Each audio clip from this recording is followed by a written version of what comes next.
Au moins 9 personnes ont perdu la vie et 2800 autres ont été blessées, dont beaucoup gravement, lorsque des pageurs portables utilisés par des membres du Hezbollah ont explosé mardi.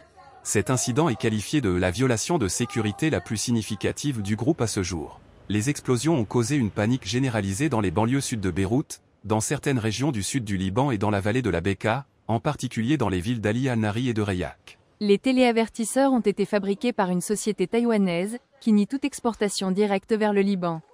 Selon certaines informations, Israël aurait placé de petits explosifs dans ces appareils.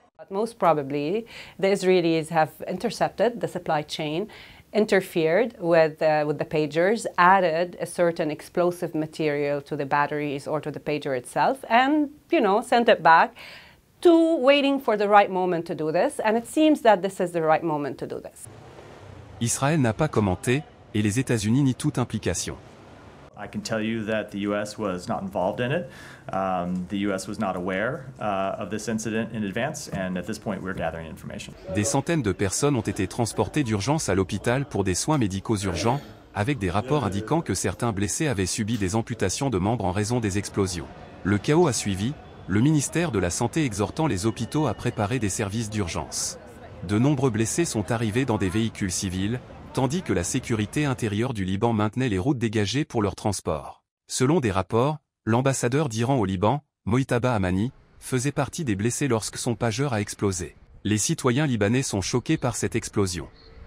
Beaucoup estiment que le Hezbollah chercherait à venger cette attaque.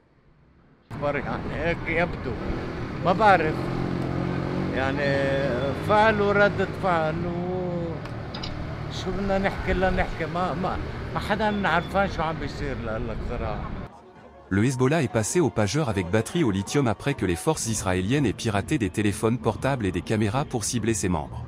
Considérés comme non traçables, les pageurs sont devenus un moyen low-tech d'échapper à la surveillance israélienne. Rapport du bureau, News6.